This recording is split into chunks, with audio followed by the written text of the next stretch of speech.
Abba, we thank you for this beautiful day that you've given us for Shabbat. As we already started your Shabbat at even last night, it's feeling like spring, has new life and everything.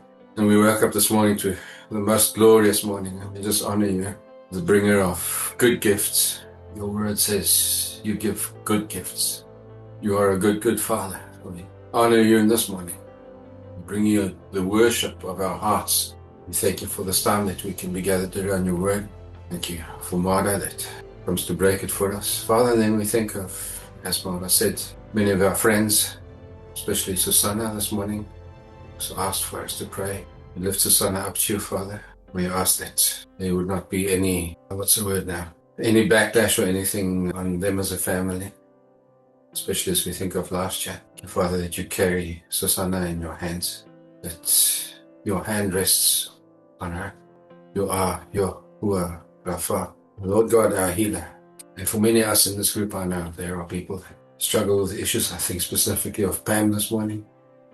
Thank you, Father, that she has told us on Thursday night that she is still walking this path, that it's been a time of you revealing things to her, Father, but we pray that your hand rests on Pam, you strengthen her too, Father, and that you bring her full circle and in total health, Father, to her. Father, and for Franco and Francis, who is in Kenya today on the Shabbat, thank you that you give your angels charge over them, that you go before them, that you place your words by your Ruach in their mouth, that they speak as if they speak the oracles of the Most High Elohim. So, Father, we ask for your Ruach now, your Ruach of revelation, wisdom, and understanding as we gather, that your Berachah and your presence rests on this meeting. We ask in the precious and wonderful name of Yahusha, our Mashiach. Hallel Yahuwah and Emunah. Dirk was praying the bracha, which means the blessing of Yahuwah. And if we think about our journey in the first Exodus, when we decided to leave Egypt, not to stay behind, but to follow Moses and Joshua through the wilderness back to the promised land, there was a time period where the enemy wanted to stop and destroy these people of Yahuwah who's traveling this journey, who's running this marathon with Yahuwah. And the enemy sent Biliam to bring a curse upon the people of Yah. And I just want to read for you Nehemiah chapter 13, verse 2. But our God turned the curse into a bracha. Isn't that amazing, guys? I prepared a whole thing here this morning because this whole chapter 13 of Nehemiah gets angry. He plucks out their hair and he smacks people around because they are defiling the temple of Yahuwah. They are defiling the people of Yahuwah.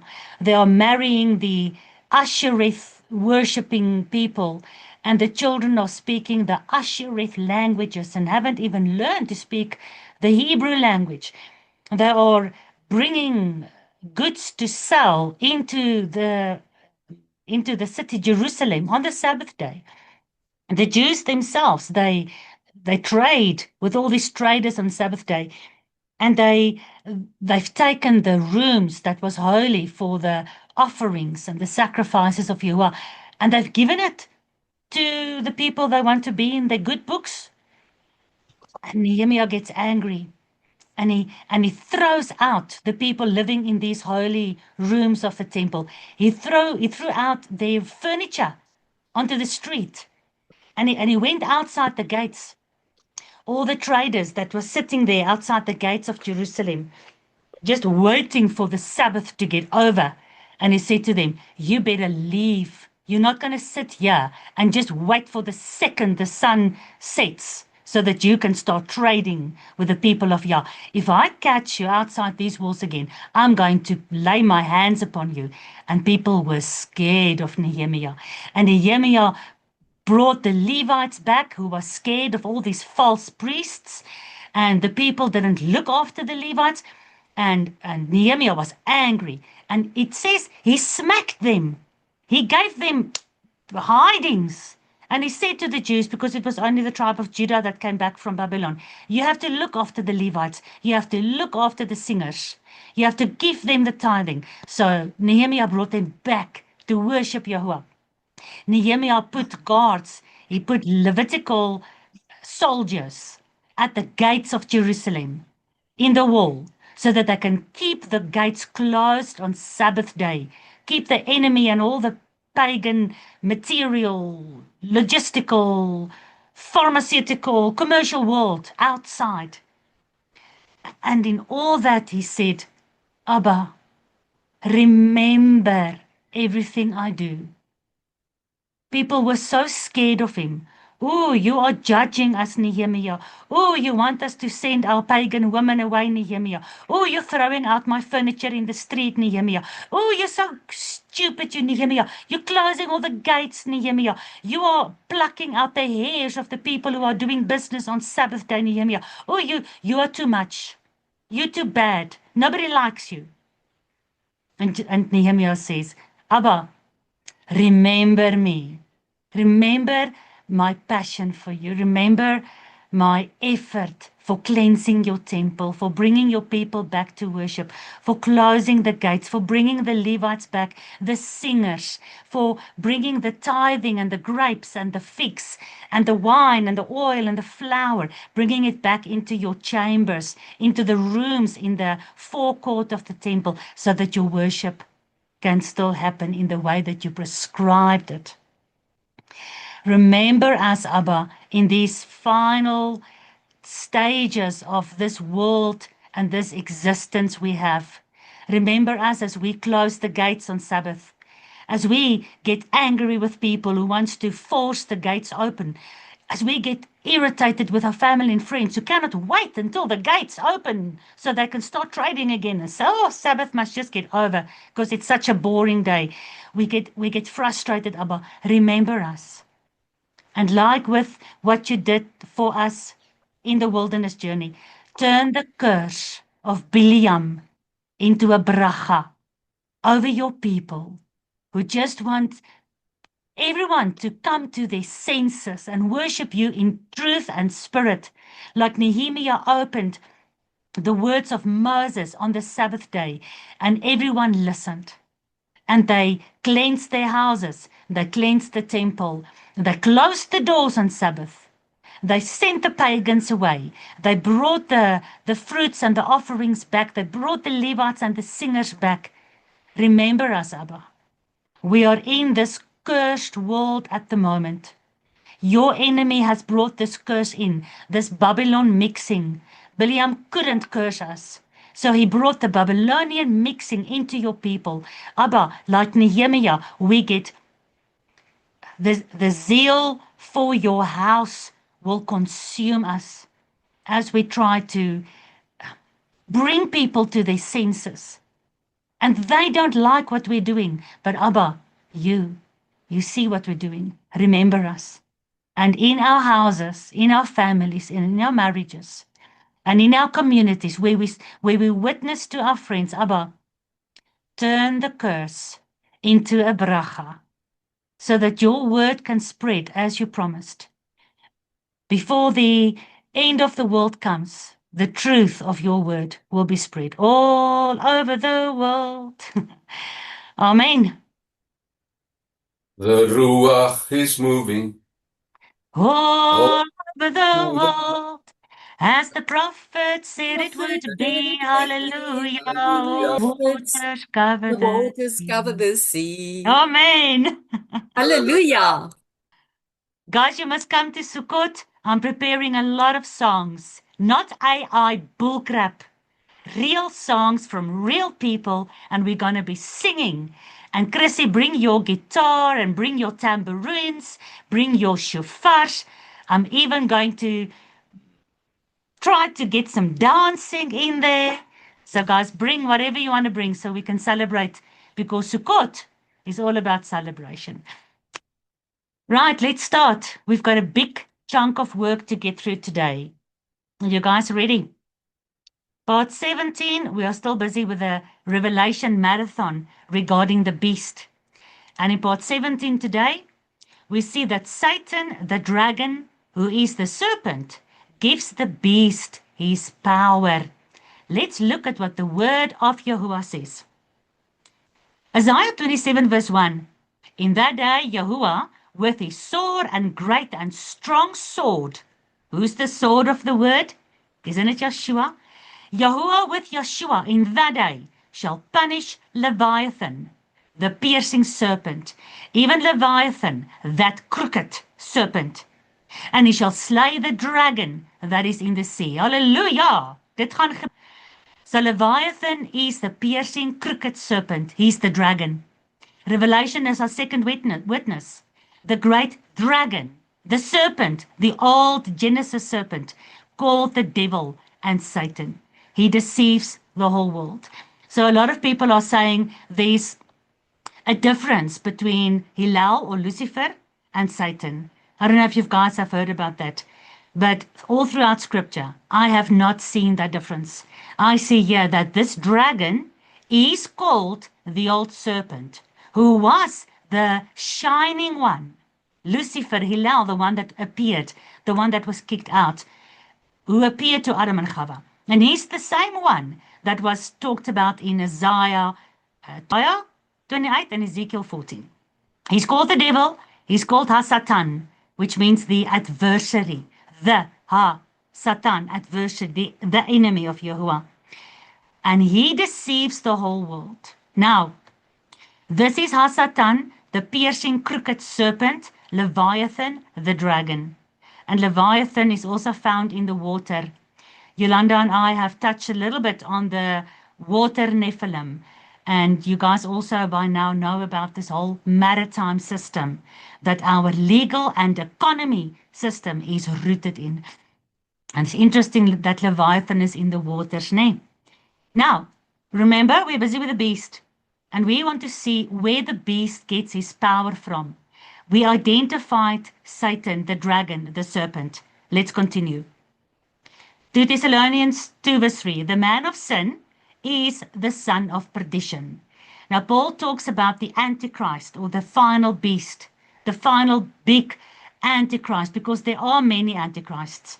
But the Antichrist of Antichrist, the one that is against and in the place of Messiah, that will be like none of the precursors that came before him. He will be at the top. Just like there was many anointed ones.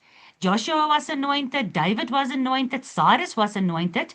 Anointed is Mashiach in the Hebrew, and yet Yeshua is the Mashiach. And the beast in the end days will be the anti-Mashiach. In Hebrew, it's called the Mashiach Dakat. So the man of sin is the son of perdition. The Antichrist, the beast of Revelation, is called the man of sin. Paul says this in 2 Thessalonians. And he's identified by the son of perdition. And there's a very good reason for that. And it's the following. In John 17:12, Yeshua called Judas the son of perdition. Only these two in the entire scriptures. Judas Iscariot and the beast is called the son of perdition. In Luke 22 verse 3, then Satan entered into Judas. Satan entered the son of perdition. Now you guys know this by now. Judas was from the tribe of Judah. He was not only a disciple of Yeshua, he was a brother. Yeshua called him a brother when he prophesied through David in the Psalms. It's not an enemy. That, Ha-Satan means enemy. It's not some satanic person that betrays me. It's my own brother that lifts the heel up to me. Remember, he will bite you in the heel.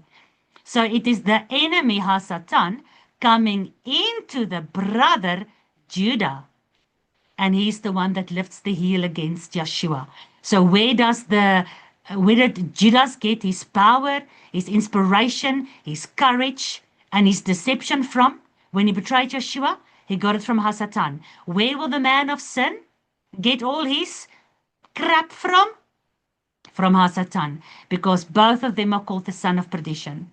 Dirk? Sorry to just quickly mention this, because I think it's quite important. The name of Yehuda Iscariot or Ishkariot means Ish, the man from Kariot. And Kariot was a city in southern Edom. So we see the whole picture of like Caiaphas and Herod and so on, the whole Edomite thing that got intermixed with Yehuda, if we would.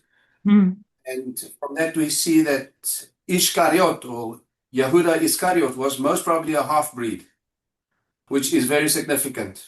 I'll leave it there. But it's a good thing because remember how we have discerned over the last couple of months how the whore and the wife, when you look at Judah, what do you see? Do you see the whore? Do you see the wife? Because it's the same thing. It's so difficult to discern. When you look at the 12 disciples, do you see Edom? Do you see Judah? When the world looks at the Jews today, never mind the Jews in the time of Yeshua, what do they see? Edom or Judah? You don't even know anymore. And for that reason, Yeshua, in his revelation, helped us to understand the Jews from the synagogue of Satan are hiding inside Judah. They say they are Jews, but they lie. They are from the synagogue of Satan. And yet they look like Judah. The whore looks like the wife. She claims all the blessings, all the privileges, and all the benefits and all the promises. And yet she's the freaking whore. How amazing is it that Yahuwah has given us this understanding? That was interesting, Dirk. Thank you for that. We appreciate it. So here we have, he looks like a Jew, he spoke like a Jew, he lived like a Jew, and yet Satan entered into him. Out of all the 12, he was chosen for Satan to enter in. Out of all the 12, he was the one carrying the money purse. Money bag. Out of all of them, he was the one that said, "Oh, the prostitute, whom you didn't allow to be stoned. She's wasting so much money by coming to pour out this expensive nard oil all over you. Oh no, let's not waste money in worshipping you. No, let's use the money for the poor." But in the meantime, I'm carrying the money purse. I'm looking like the philanthropist of this world. I'm looking like all these billionaire technocrats and all these big corporation CEOs, and I'm doing such good work. But in the meantime, I've got the mixed serpent seed, not only biological through the son or the man of Kariot, who's Edom, who comes from a huge bloodline from the time of Esau. In the meantime, I am a half-breed. I am Babylon. I am the whore. But I look like the wife. And I carry on like the wife. And what am I doing? Because I'm the wife, I can come close to Yeshua and to all those who follow him. So close, I can kiss him. And at that moment, it was the final betrayal. But an enemy or a satanic person or a pagan or even somebody who was visibly from a bloodline of another tribe could not have come so close to Yeshua to kiss him. Just like Jacob came so close to Esau. Esau wanted to kill him, remember, but he came close enough for Esau to kiss him. And some of you, how long ago was that? 2012, I think.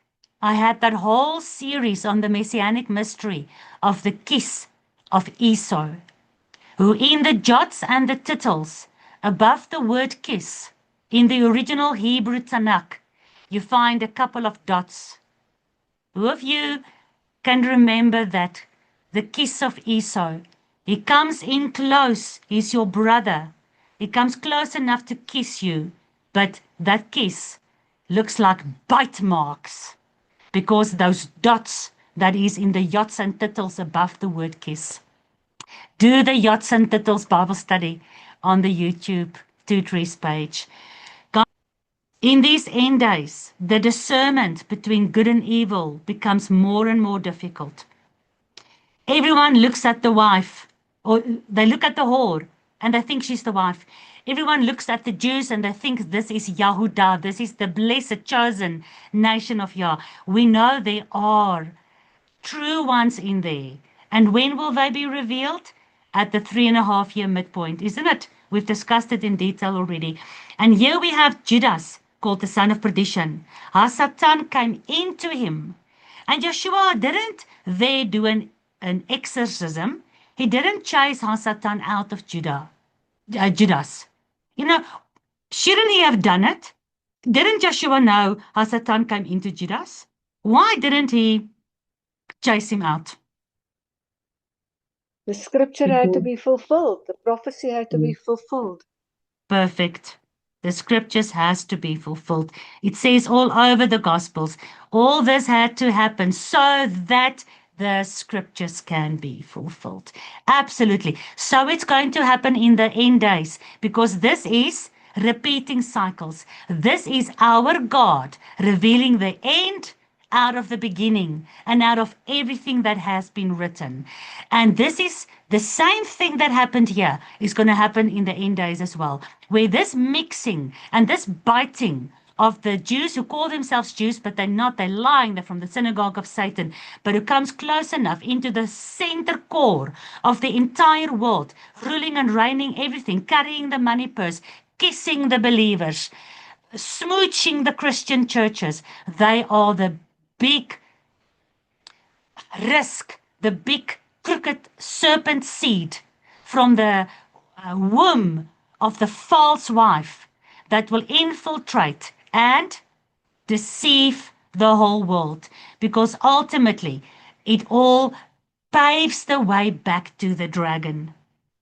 And we need to understand these prophetic pictures because Yahuwah gives us future prophecy out of written history. When we read anything, it's no longer just black words on white paper. It is relevant to you in your end day journey. Revelation 13:4, they worshipped the dragon who gave power unto the beast. Here the dragon entered Judas, the son of perdition. And the Antichrist is the son of perdition. And they worship the beast and the dragon who gives power unto the beast. Only Judas and the Antichrist are called the son of perdition. Only those two have been possessed by the dragon himself. The rest of scripture we see demon possession. We don't see dragon possession. Only in these two guys. Nay, very, very prophetic. God says in Genesis 3:15, I will put enmity between the serpent's seed and the woman's seed. So the seed of the serpent, the Antichrist, the son of perdition, he came in the power of the dragon, but is born out of the seed of the whore, out of the womb of the whore. His name is Judas, although his surname is Iscariot. 2 Thessalonians 2:9, the Antichrist coming is after the working of Satan with all power and signs and lying wonders. Oh, somebody's calling me. Sorry now. I can't understand how people can phone me when they know I'm online. Excuse me, guys. 2 Thessalonians 2:9, the Antichrist, he's coming, is after Satan. Where does he get his power from? From Satan. And John 8:44, you are of your father, the devil, and the lust of your father you will do. Who is he speaking to? The Bible calls them those who say they are Jews, but they're not. But they are from the synagogue of Satan.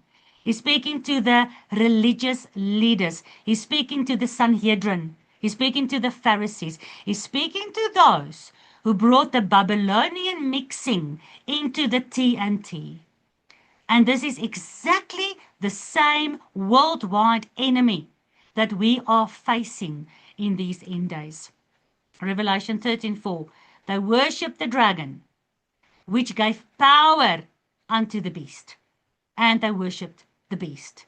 The same as like I told you before. We don't worship Yeshua. But when Yeshua was worshipped, he didn't deny it because he's one with Yahuwah.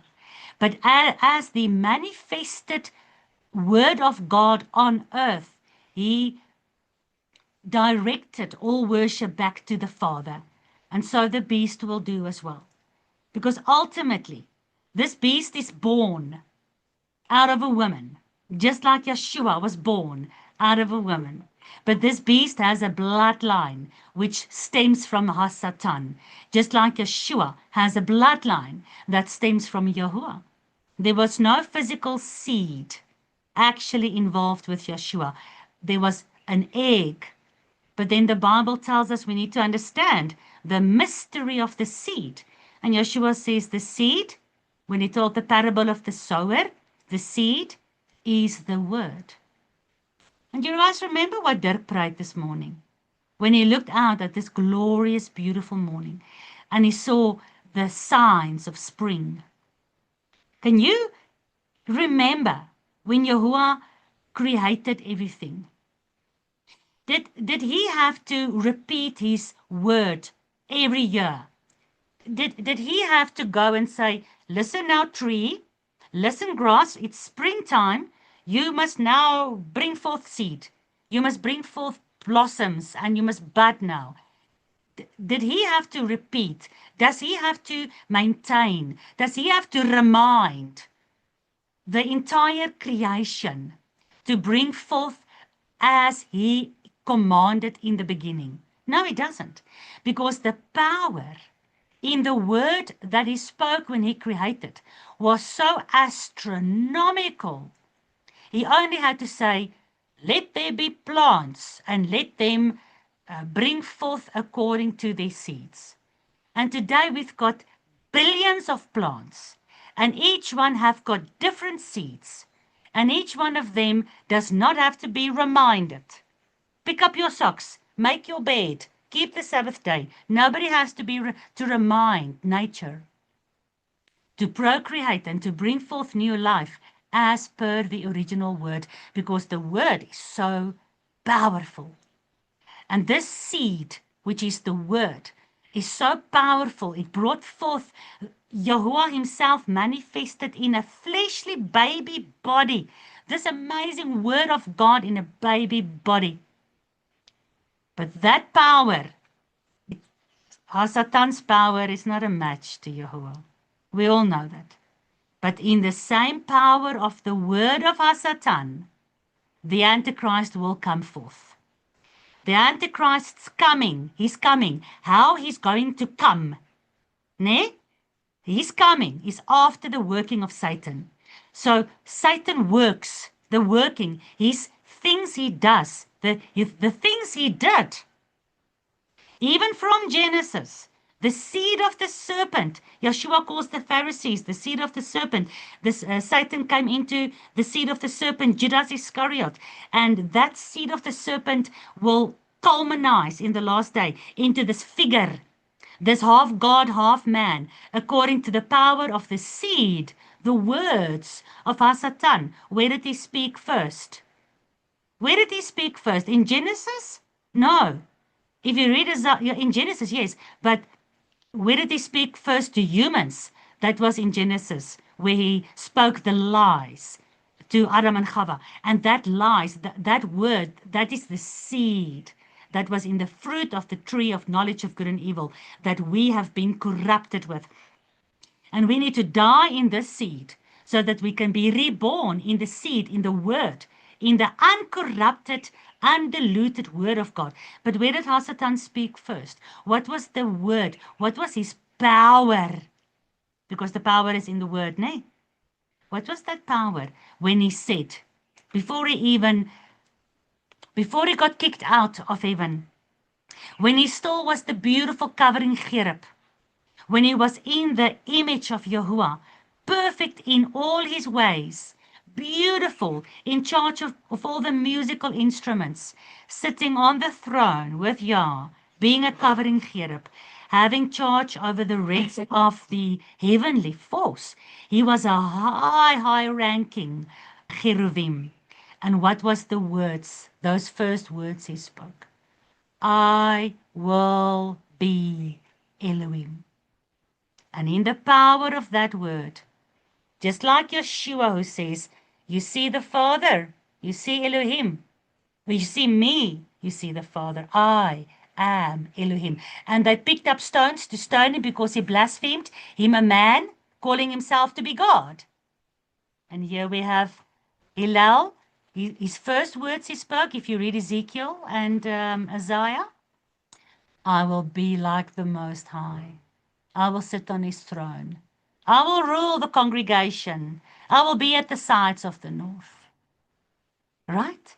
So from that power, in the word, just like with Yahuwah's power of his word, comes forth the seed planted into the womb of the woman. Now you understand this Genesis 3:15, the enmity between these two seeds. Right, that is where does the power come from? Satan, the dragon, the serpent, gives the beast his power. Any comments before we move on to the next subject, which is the Antichrist is a tool in the hand of Yahuwah. Any comments on this subject we just discussed before we move on? Go ahead, Quintus. I can find the button. Mhm. So the Jews worship or pray to Hashem. Hashem meaning I will be the name. So Help me understand that. I love it, but Ha is the, and Shem is name. So Ha, Shem is the name. Where does the I come in? well, it's not his name, so they don't use his name. They use a different name, pointing to someone different. Yes, but where does the I come in? Because I love what you're saying. I want it to be true. So where does the I come in? Because Ha is the, Shem is name. So it's just the name.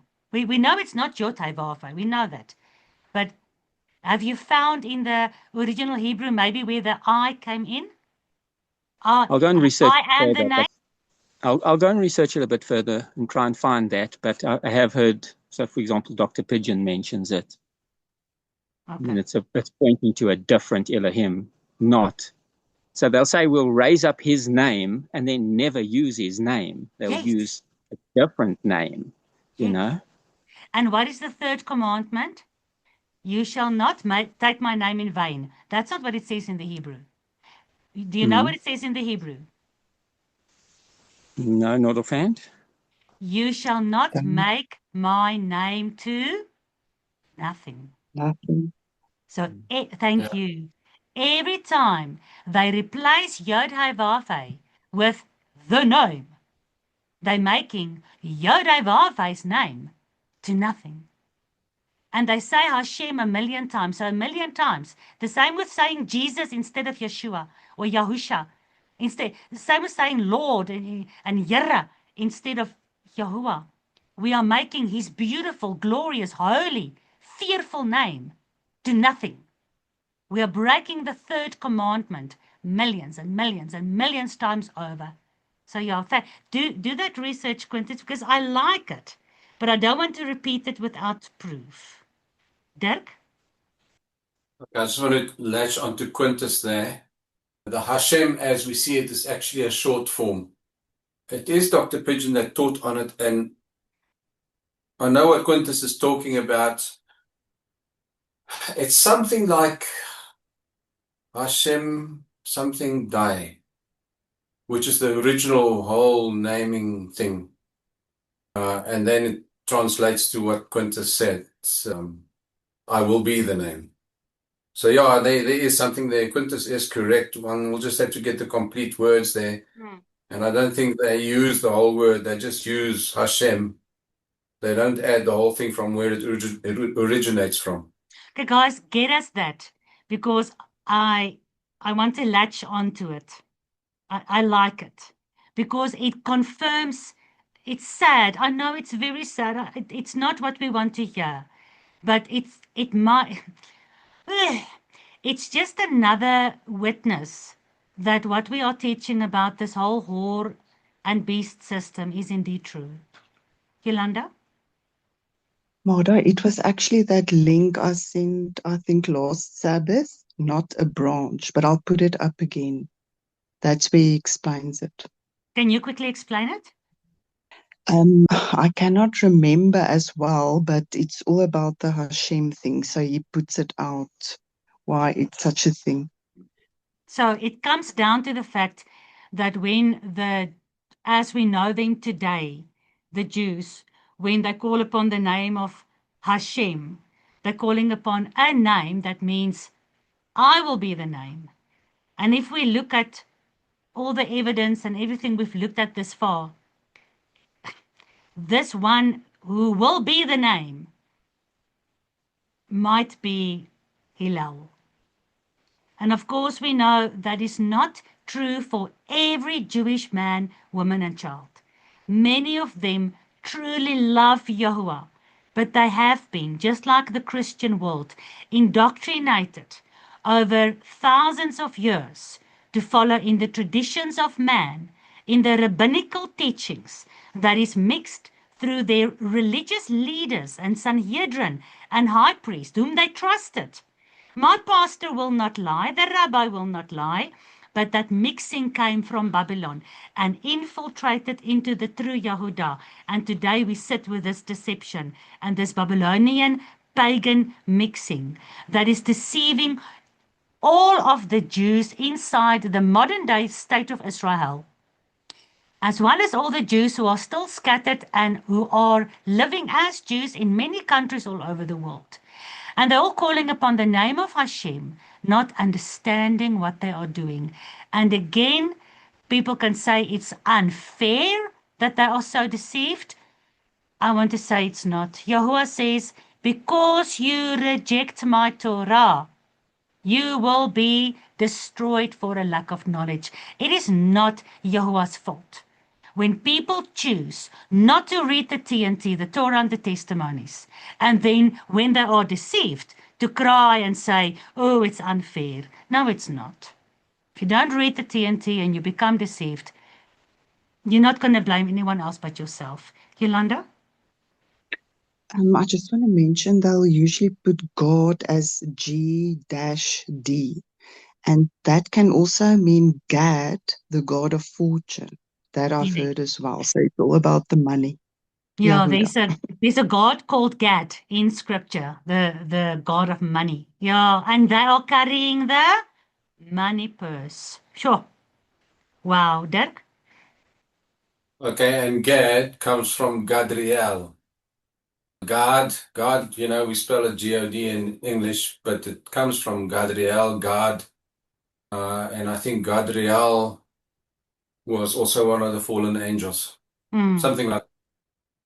When you start going down what do they call it? It's etymology, the origins of words. Listen, that's where Brad Scott gets a 10 out of 10. Taking Hebrew words back to the original roots. It's freaking amazing. Taking pagan words back to the original foundation where they came from. Taking the words we use today in common language and finding the original meaning back where it started from. Language is interesting. You write, when you write words, take away the W. What do you get? It is a rite. It is a ceremony.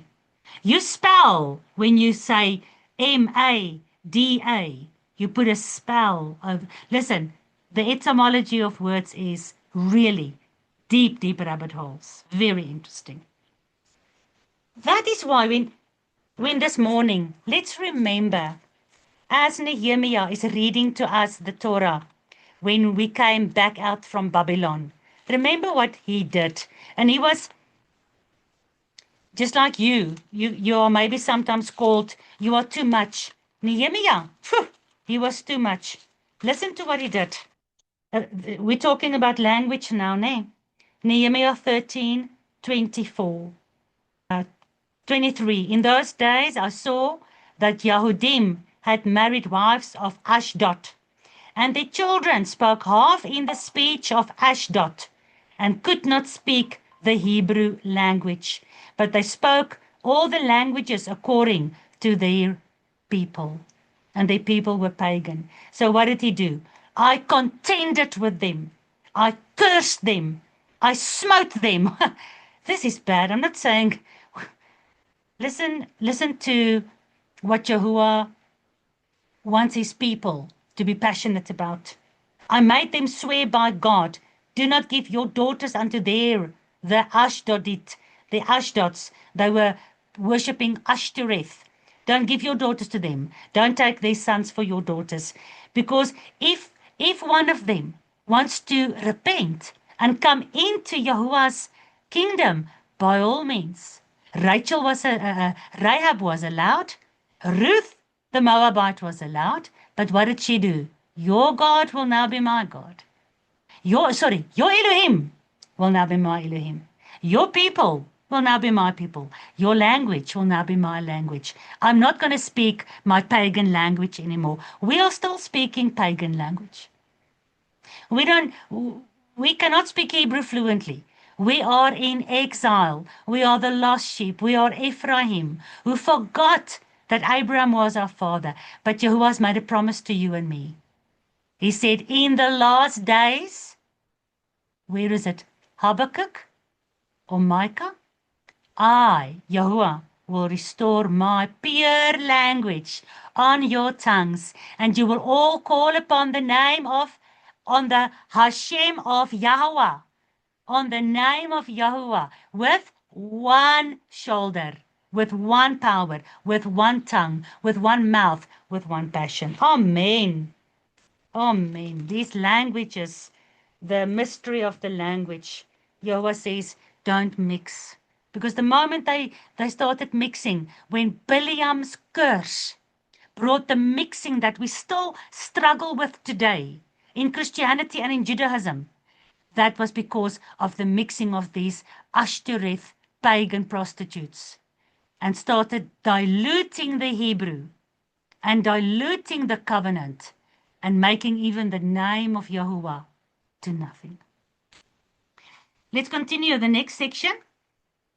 The Antichrist is a tool in the hand of Yahuwah. Guys, remember that. Ne? When Yahuwah warned Israel that the king of Assyria, you know what he's going to do? He's going to dash your babies against the rocks. He's going to cut your women open and take the embryos out of their stomachs, out of their wombs. He's going to kill, he's going to catch your newborn babies on the spear. He's going to rape and kill and destroy. He's going to burn down, and he's going to take you into exile. Right? They were extremely afraid of the king of Assyria. The same with the king of Babylon. Remember, what was the guy's name? Was it Hizkiah? He was supposed to die, and then he didn't die because he repented, and he was given another 15 years. And what did he do with his 15 years? Bring back Israel and Judah to the worship of Yahuwah? No, he bragged. The visitors of Babylon came to visit him. Ooh, you're such a nice king, and we hear about you all over the world, ne? Oh, yes, now he felt very good. And he showed them all the beautiful ornaments in the temple. And he showed them his palace. And he showed them all the treasures. And then the prophet came and said, the king of Babylon is going to come and take everything you bragged about. He's going to come and take it away. He's going to put hooks through your noses, and you're going to be taken into exile to Babylon. And we were afraid of the king of Babylon, afraid of the king of Assyria, afraid of the armies of the north, afraid of the dragon, afraid of the Antichrist, afraid of the whore. And ultimately, all of these figures, the Bible specifically says, they do what they want to do. Yahuwah doesn't tell them what to do. And yet, they are all just a tool in the hand of Yahuwah. It's difficult for somebody to understand this if they don't believe and trust Yahuwah. They can think, This is weird. So Yahuwah is going to use the beast to chop off my head. Well, that's nice. What a nice God we serve. But if we know and understand, like Tannie Petrus said, the scriptures must be fulfilled. Yahuwah did not want to send the king of Babylon or the king of Assyria. He warned them, and those warnings were written down. And if they repented, it could have been changed, but they didn't. So the warnings that was written down had to be fulfilled. So it will be in the end days as well. This beast we are studying, it's not human. I'm not saying don't be afraid of him. Then you are not human. We are afraid. But our faith is being built up to be stronger than our fear, right?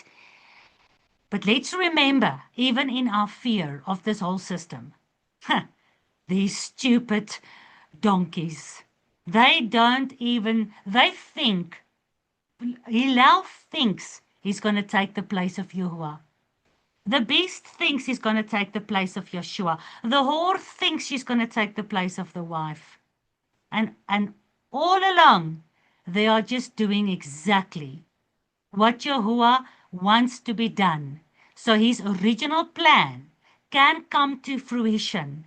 And everything that he has written will come to pass. So that at the end of the day, everyone will have to admit Yahuwah is Elohim, and there is none like him, declaring the end out of the beginning.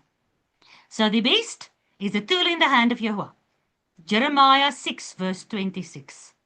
O daughter of my people, gird you with sackcloth, wallow yourself in ashes, make you mourning, cry, hail, cry as for an only son, most bitter lamentation, for the spoiler shall suddenly come upon us. I have set thee for a tower and a fortress among my people, that they may know, that you may know and try their way. All right. People read this and they've got no idea what it says. Let's break this open, because there are two applications in these verses. But let's try to understand these verses first. Jeremiah 6:26, O daughter of my people, who's Yahuwah speaking to in Jeremiah? Eon. Just say a little bit louder, please. Is it Sion? Sorry, Eon. I'm not hearing. Sion. Zion. Sion, like Zion, yeah. Oh, Zion, yes, yes. He's speaking to Zion. Well done. He's speaking to Israel. He's speaking to his people. And he says, gird thee with sackcloth, wallow in ashes, make thee mourning. When are you in sackcloth and ashes?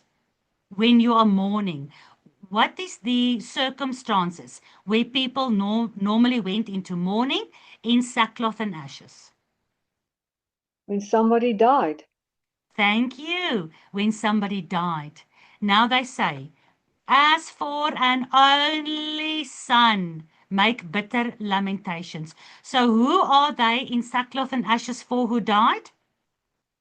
Yahusha. The only son, Yeshua. Well done, Yahusha.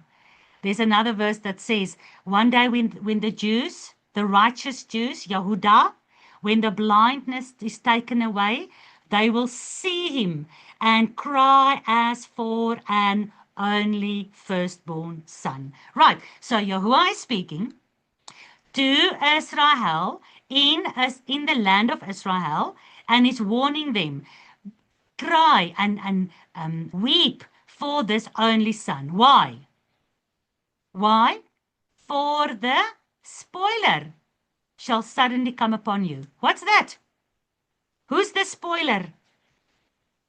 What does spoil mean?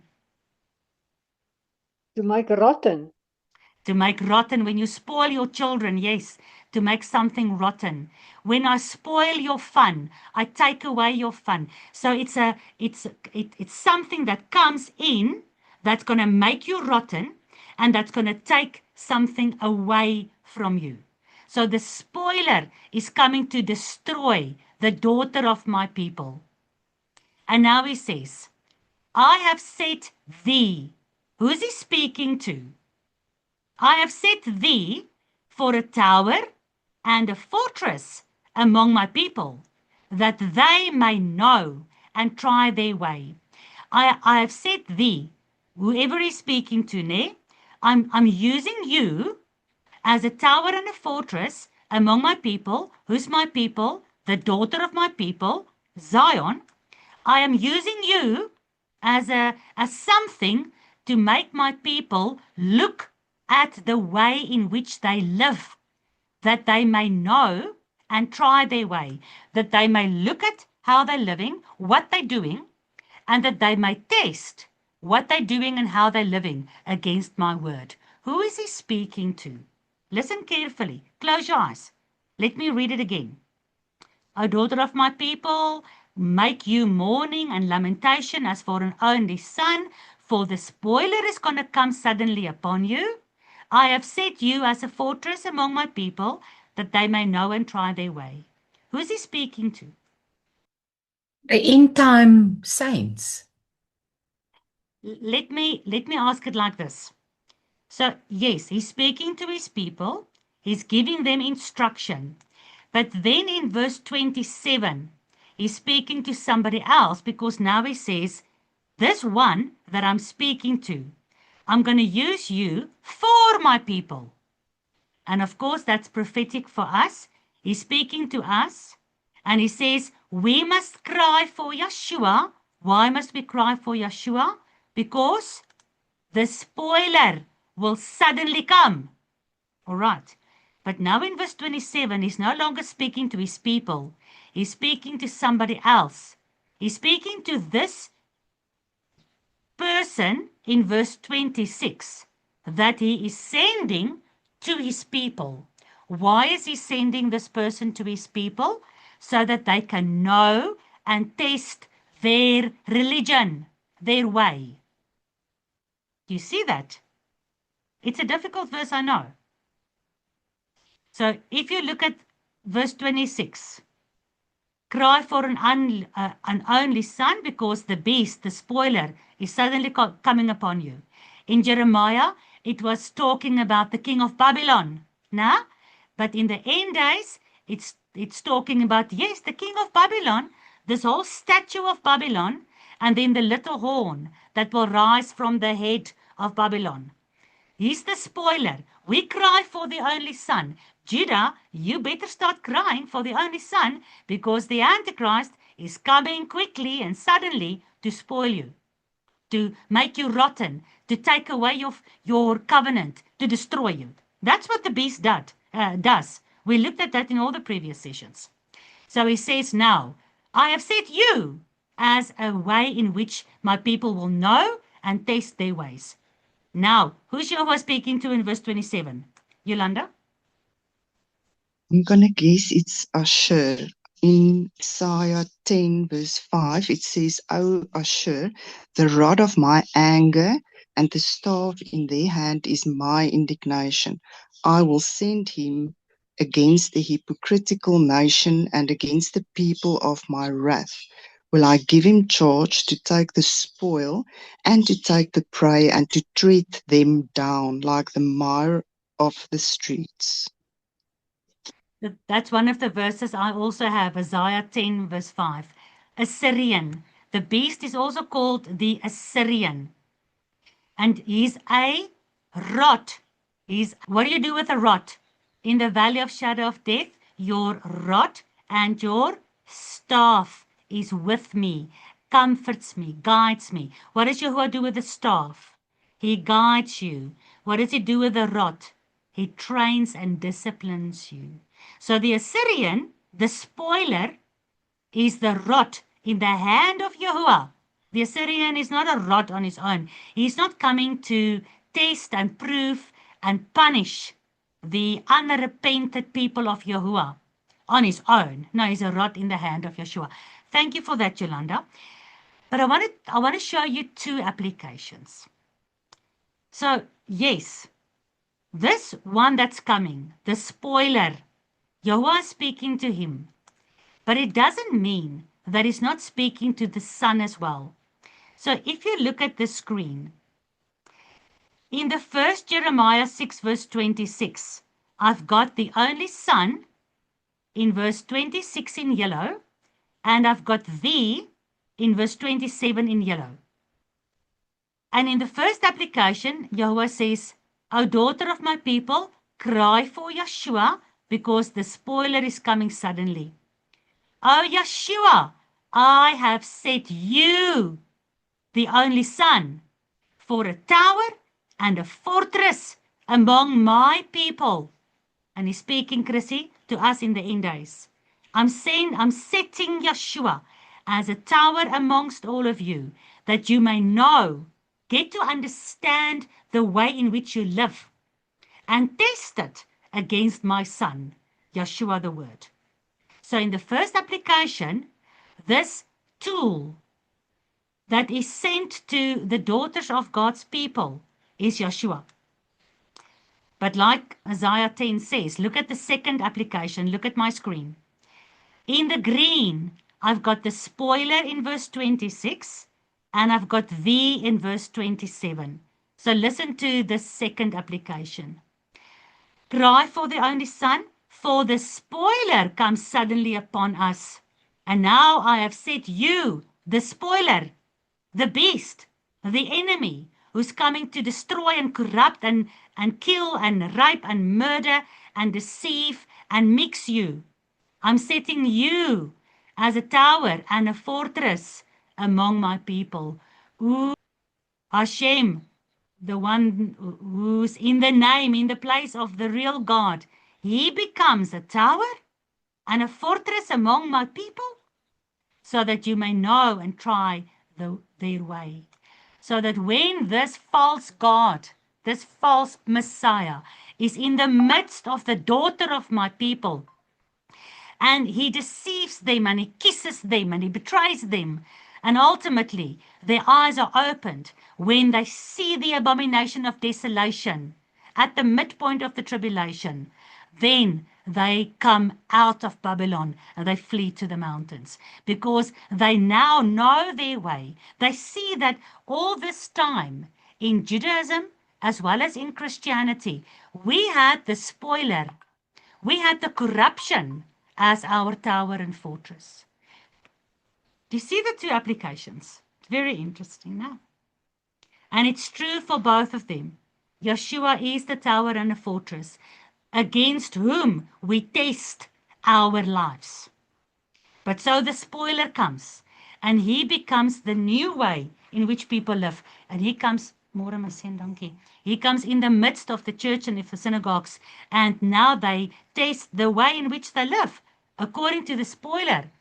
And the spoiler deceives them, so they think their lives are correct, up to the point that the spoiler will do what? Remember? Break the covenant. And then for those who really love Yahuwah, in both Christianity, in both Babylon, and in Kabbalah and Judaism, their eyes will open and they will flee to the mountains. Tannie Pietro? When you started reading those verses, I thought about the idea of a copper basin where they had to wash their hands and wash themselves before they came with an offering to Yahuwah. And the basin was the mirrors of the women.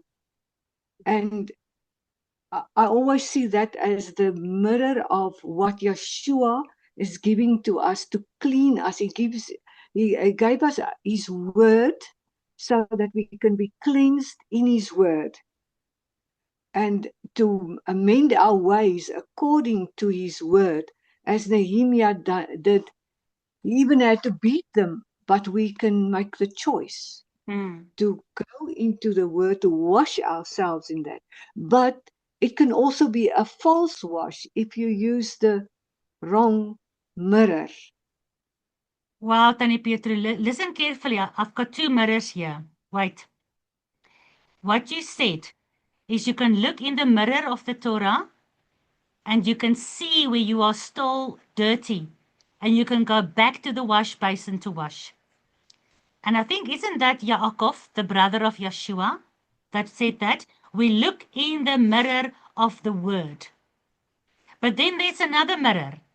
So if Yeshua, if the Torah is your mirror, and you are honestly looking into that to change and to do what he wants, and not to defend yourself and defend your religion and get angry and want to just do whatever's right in your own eyes, then the word changes you and you are washed by the water of the word. But there's another mirror.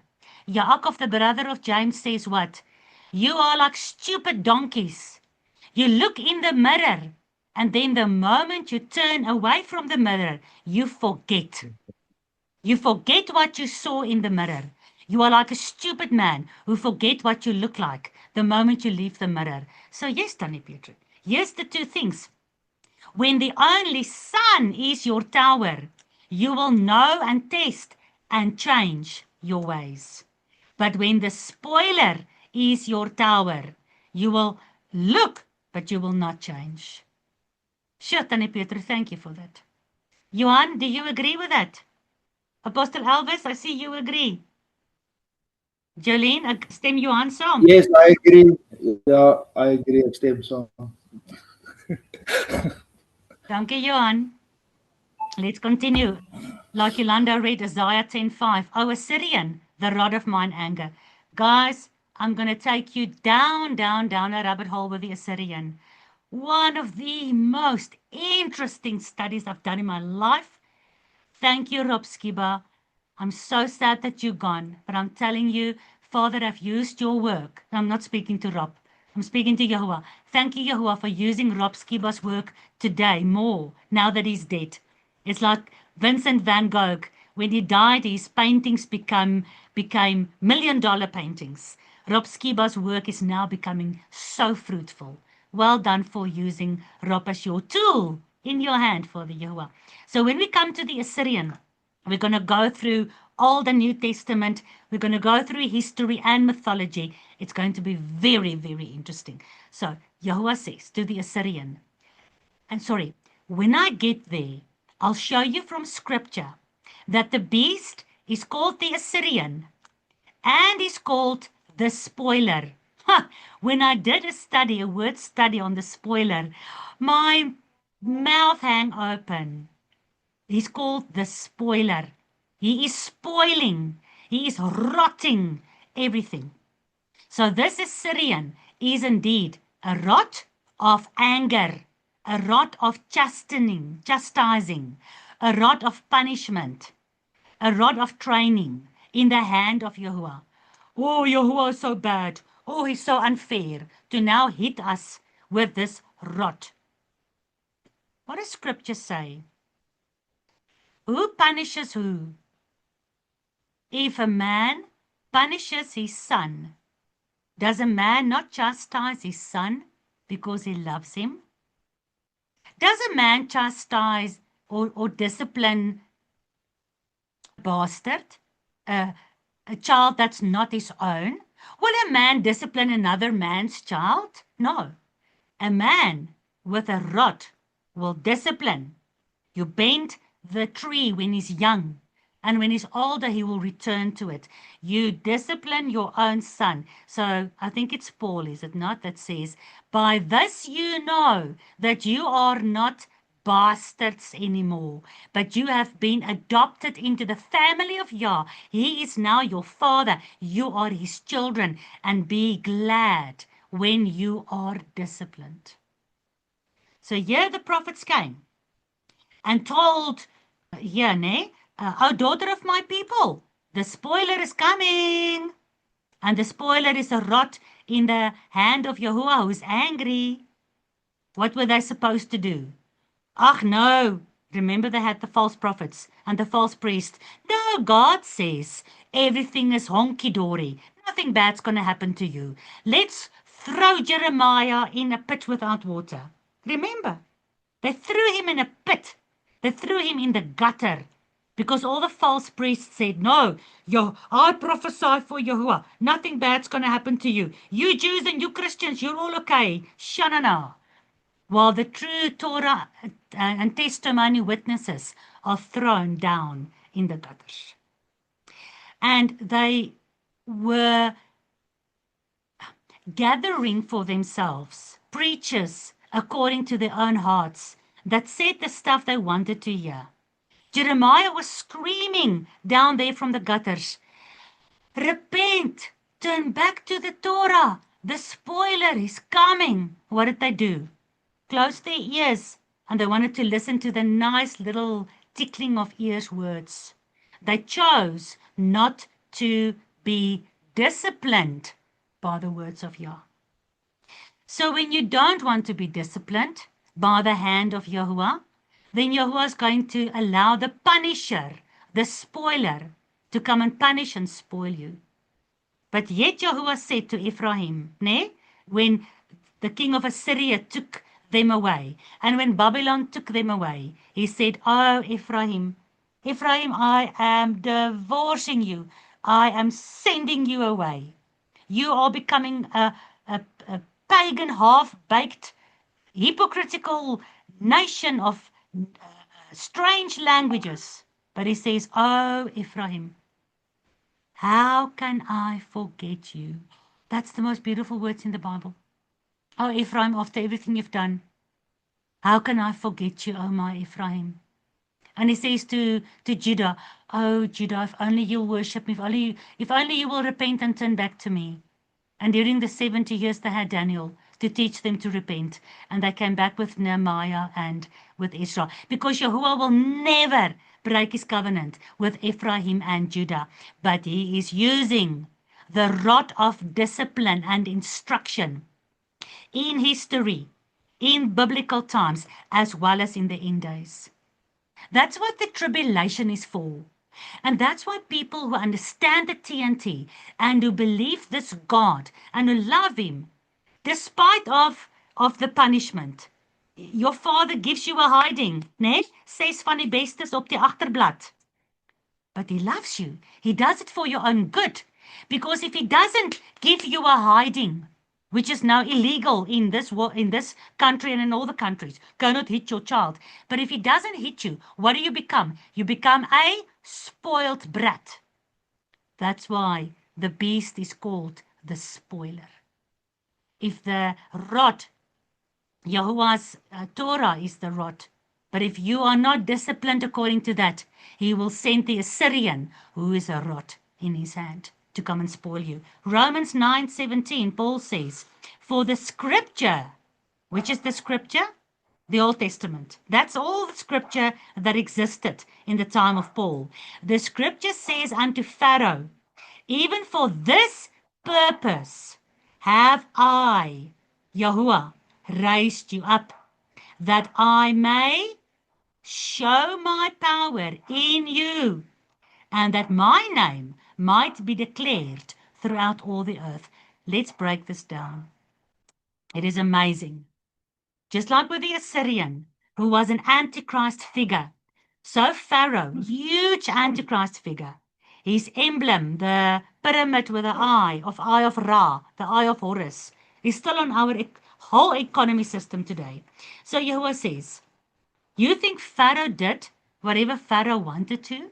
You think Pharaoh made decisions because somebody told him to? No, he made decisions on his own. Yet, for that purpose, I raised him up, so that I can not only show my power through him, by destroying all 10, the gods of Egypt, and by bringing the most powerful nation down on their knees. But also I'm doing it so that my name will be declared throughout all the earth. What did we sing this morning? Let's sing that song again. All over the world. So that the name of Yahuwah and the glory of Yahuwah can fill this earth as the waters cover the sea.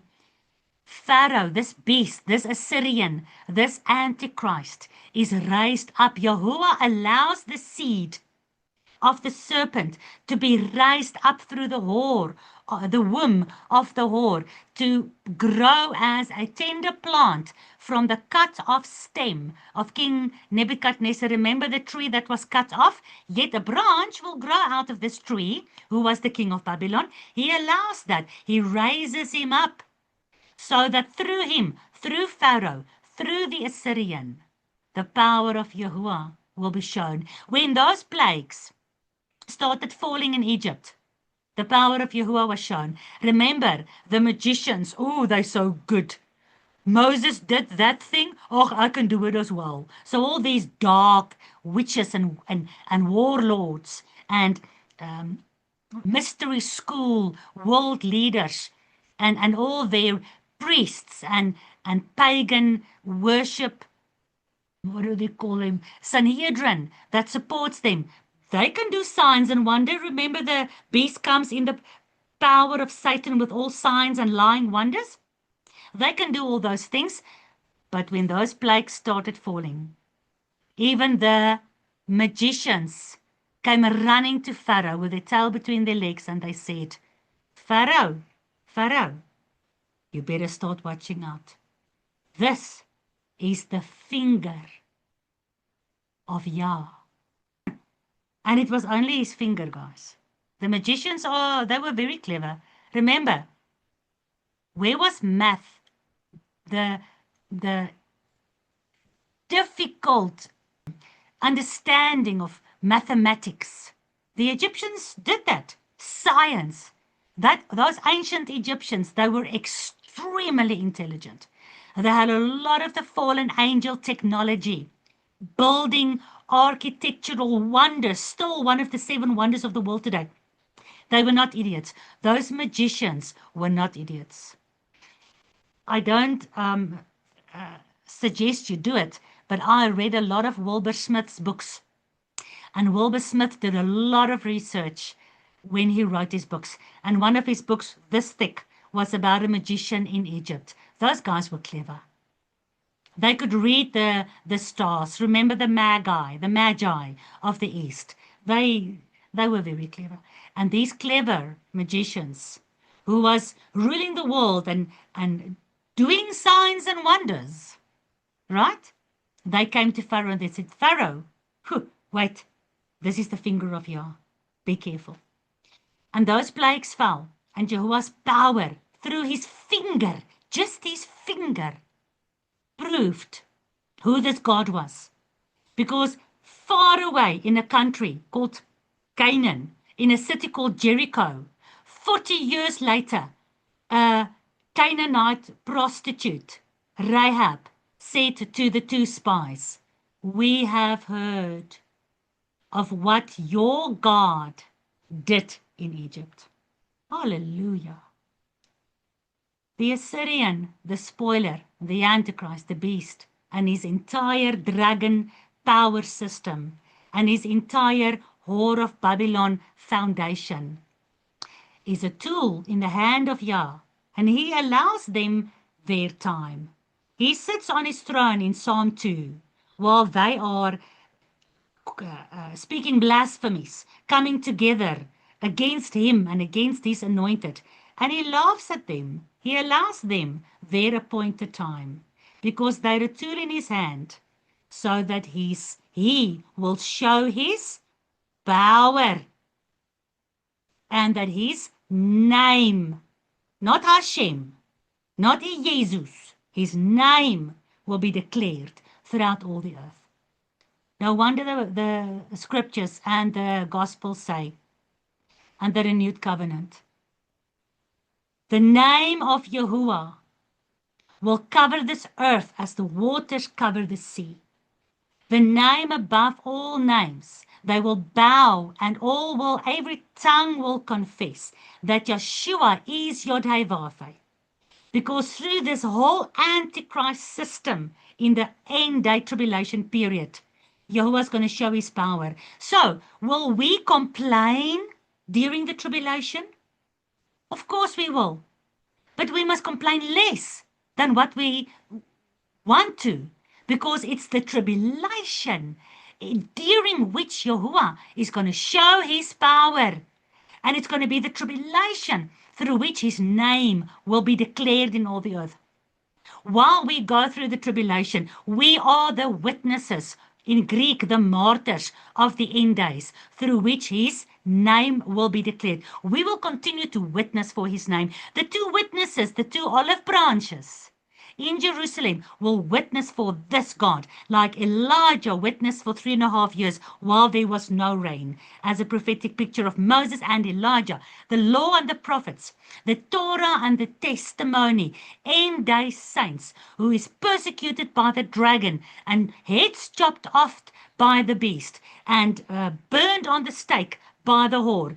They will witness for the truth. And through them, Yahuwah will show his power, not only if they give their lives for him, but we don't know how he's going to reveal his power through his end day saints during the tribulation.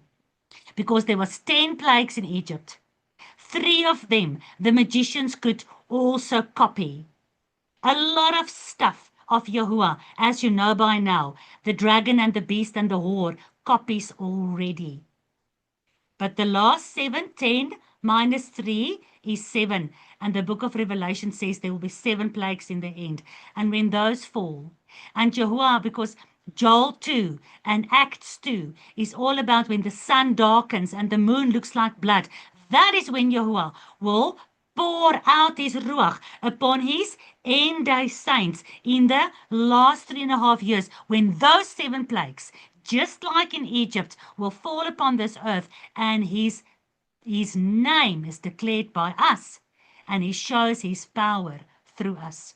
And the magicians all run with their tail between their legs to the beast, and they say, oh, be careful, this is the finger of God. But this time it's not just his finger, because this time it's not just Egypt. He says they will no longer say, blessed is Yahuwah who brings Israel out of Egypt. No, this time it's his entire hand. Because this time Yahuwah they will say, blessed be Yahuwah who brings out his people out of every tribe, nation and tongue and gathers them again in the covenant land. Amen. Isn't that amazing? So yes, Pharaoh, the Assyrian, the spoiler, the Antichrist, is just a tool in the hand of Yahuwah. Do not lose sight of that truth. Jeremiah 25 verse 9, Nebuchadnezzar, the king of Babylon, called my servant. When did the king of Babylon ever serve Yahuwah? Yeah, maybe with his mouth. Every now and again he would say, oh, the God of Daniel, that's the only true God. And then the next thing, he builds himself a nice little image of the beast. The whole thing out of gold, and everybody bow before it, or I throw you in the fire. So he was never a servant of Yahuwah, yet Yahuwah calls him his servant because he serves the purpose of Yahuwah. What did Yahuwah use the king of Babylon for? What was the king of Babylon a tool in the hand of Yahuwah for? It was to discipline Judah, because Judah was taken into exile by Nebuchadnezzar. And what did Yahuwah use the Assyrian for? As a rod in his hand to discipline Ephraim, the 10 northern tribes.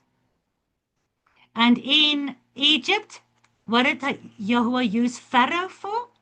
Because here the 10 tribes and the 2 tribes were one nation. They were not split.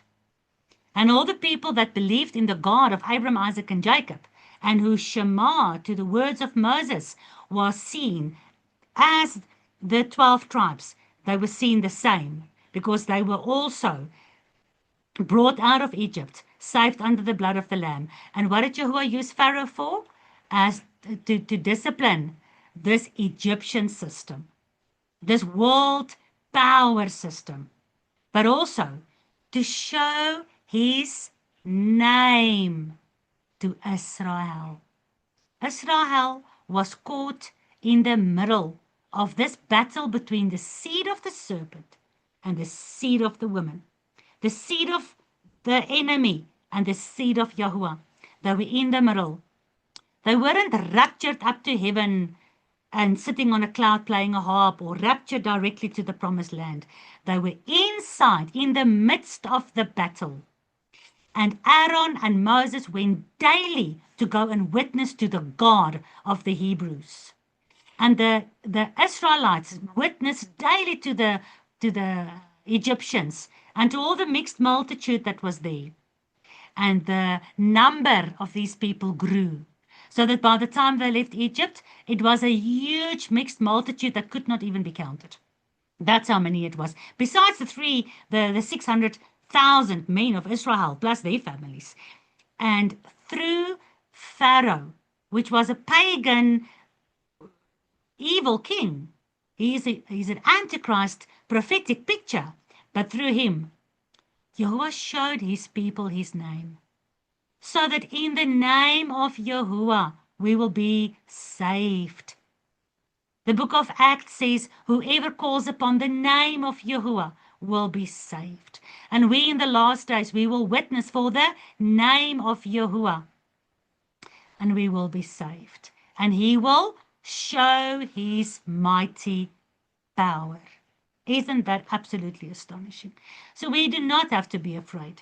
This beast system is just a tool in the hand of Yeshua and a tool in the hand of Yahuwah. And this beast system does get his power from the serpent.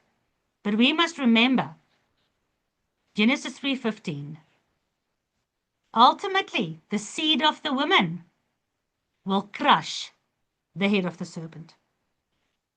And that does have two applications. The seed of the woman, Paul says, talks about Yeshua, because he talks about seed as in one. The seed that was born from the woman, manifested here on earth, crushing the head of the serpent. The serpent system is ruling now, and the serpent system is gathering strength, and it's going to become much, much bigger, much more powerful. Yes. And Yahuwah, he does nothing. No, it's not that he does nothing. He has done everything to warn this world, but they don't want to listen. So now Yahuwah allows all this to happen until the appointed time, as it was written, will be fulfilled. And the seed of the woman will crush the head, not only of the seed of the serpent, but will crush the head of the serpent. But we are called in Revelation 12, the remnant of the seed of the woman, isn't it? So if Yeshua is the seed of the woman, and we are the remnant of the seed of the woman, and the definition is those who keep the TNT, those who witness, who does not love their life more, but who will witness unto death for the T and the T, for the Torah of Yahuwah, and for the name of Yahuwah that is blasphemed amongst the nations the whole day long, and for the testimony, which is the spirit of prophecy of Yeshua, who he is, who his Father is, and who this Almighty God is that we worship, who is not this false copy that the world is worshipping and calling Yahuwah. When we witness for that, this remnant of Yeshua, the remnant of the seed of the woman, yes, we will be persecuted. But so what? The word says, they have over the remnant of the seed of the woman will also crush the head of the serpent. You will walk on serpents and you will walk on scorpions, and they will not bite you. Yeshua said that way to his disciples when he sent them out to witness. You will tread on serpents and scorpions. So the remnant of the seed of the woman who keeps the Torah and the testimony, persecuted by the dragon, will overcome the dragon by the power of their testimony. And the testimony is mixed with what? They overcome him with the blood of the Lamb and the power of their testimony. So the blood of the Lamb mixed with the power of the testimony, we crush also the serpent's head. Maybe he bites us. He bit Yeshua in the heel. Judas lifted up the heel against Yeshua. This Judas system, lifting up the heel inside of Judah is the whore, the beast, and the dragon gives the power. And the false priest system, we proved that from scripture. So this heel is lifted up. And it's biting. Jacob had to keep it from crushing his head.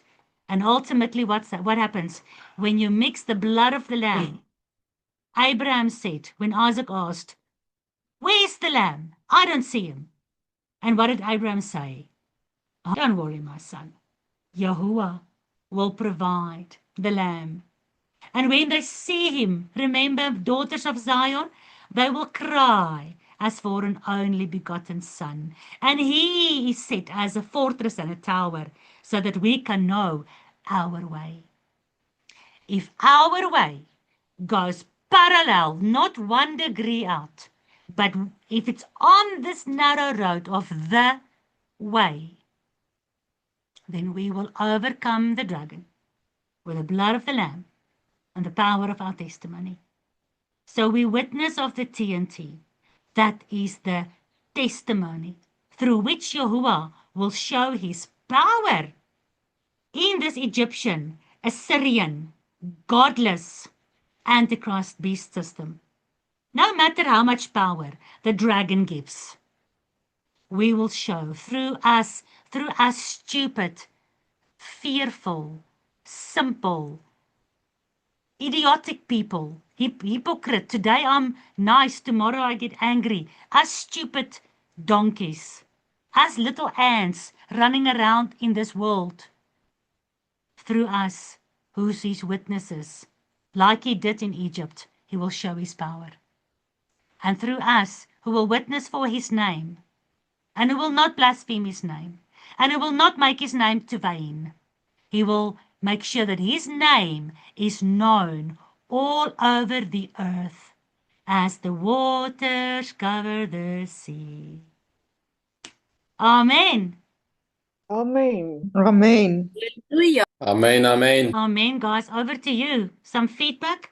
We've got a couple of minutes left.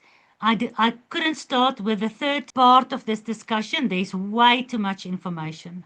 So we'll continue with that on Monday. I'm just looking at that Luke 10 that you mentioned. Luke 10:17, and the 70 returned again with joy, saying, Adonai, even the devils are subject unto us through your name. So I see in that still this thing of speaking the name of Yahusha.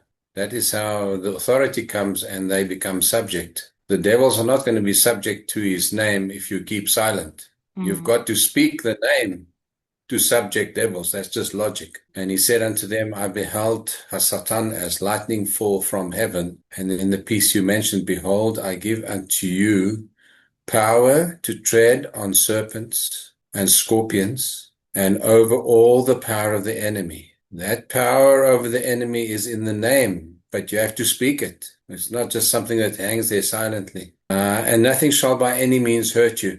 Yeah, I was just thinking while you said it, we always look at the physical side, also that other scripture which speaks of, you'll take poison and it will not affect you. Can't remember where that one is. And I just realized, the parallel in the spirit, spiritual serpents, not physical serpents necessarily, but serpents that come against us, scorpions that come against us with their sting, stinging us with their words and maybe curses that they speak out against us, and the poison of asps, Yeah.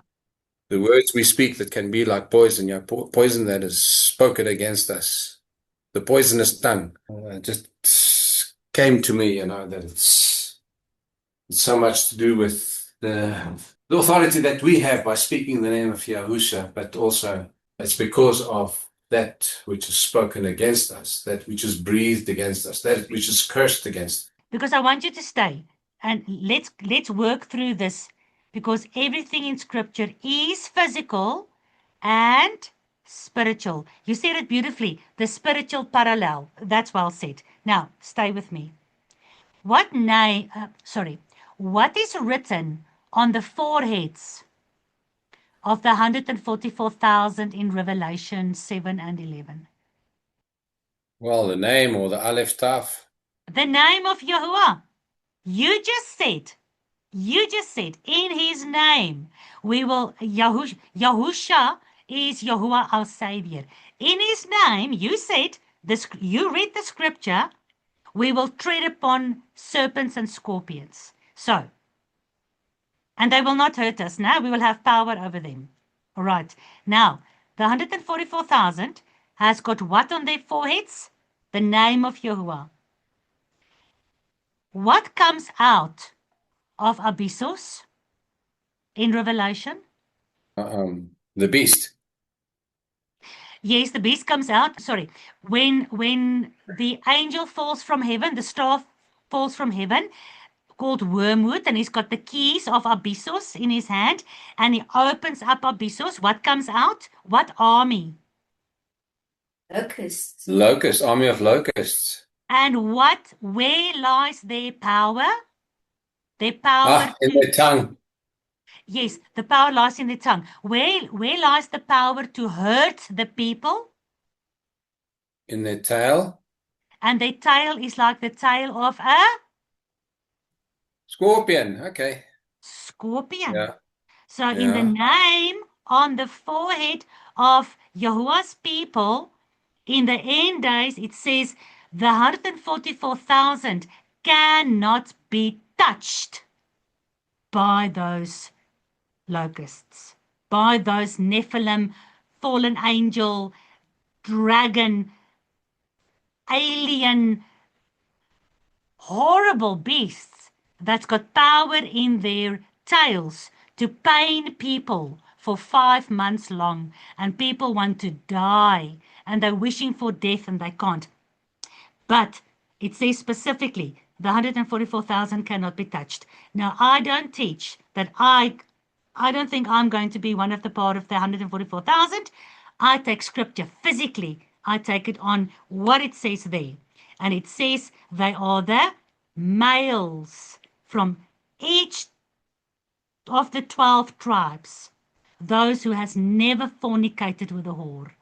So a lot of them still has to be born out of families like us. Anyway, but it's amazing.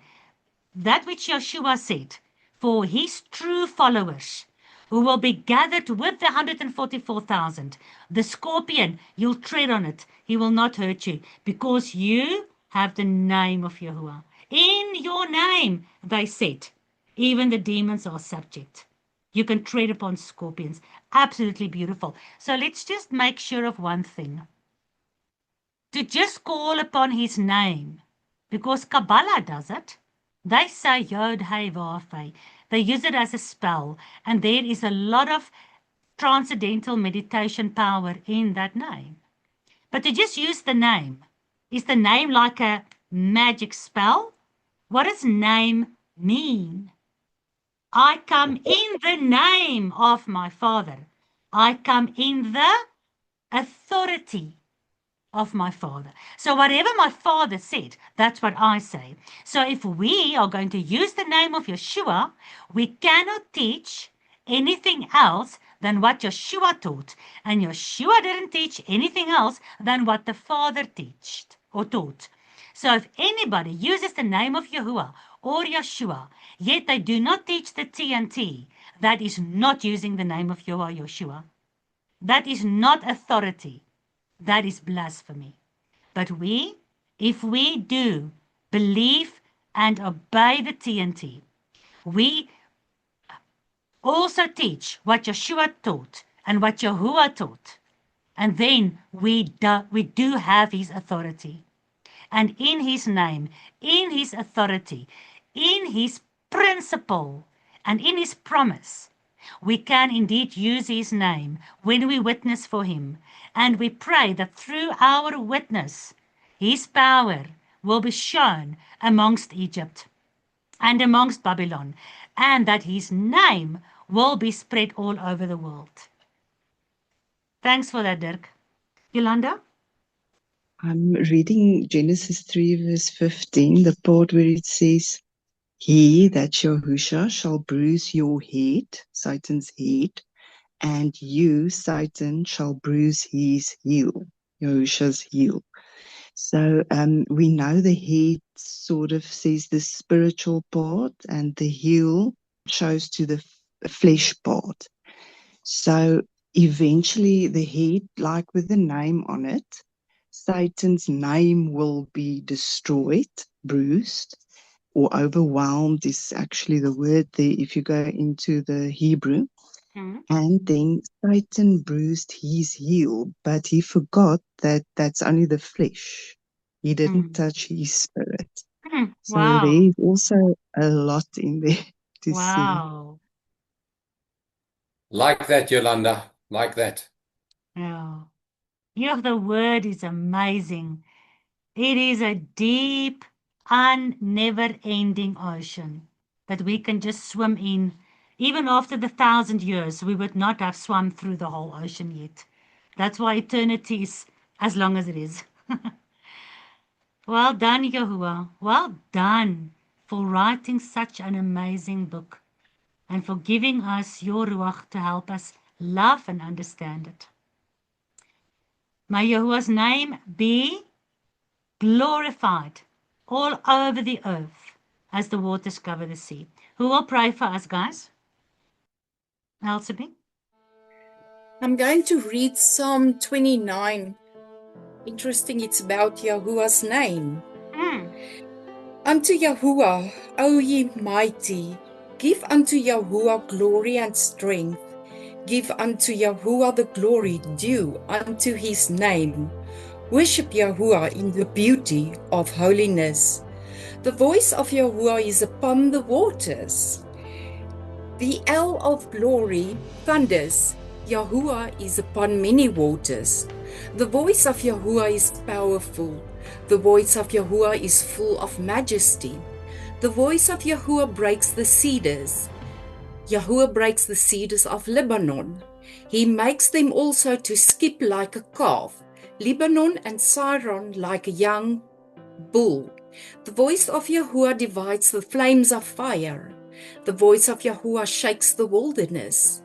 Yahuwah shakes the wilderness of Kadesh.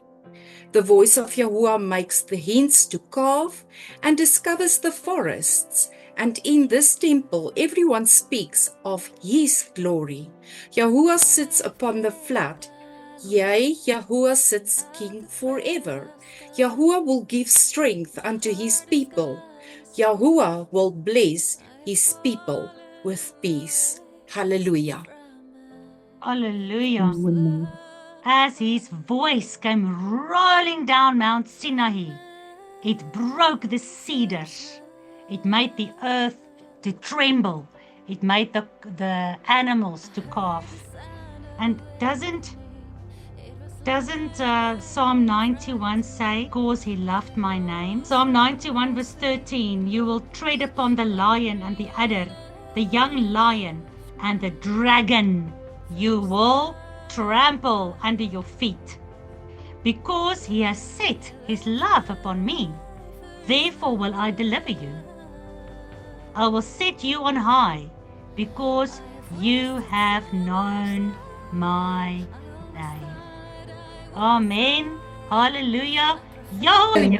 Hallelujah. Hallelujah. Amen. Hallelujah. Amen and amen. All honor, all glory, all worship to our King. Hallelujah. As the prophet said, as the waters cover the sea. Hallelujah. Hallelujah. Hallelujah. Shabbat shalom. I'll see you all on the second day of the week. Shabbat shalom. Shabbat shalom. Shabbat shalom. Love you all. First love. Rest. Shabbat shalom. I have played God.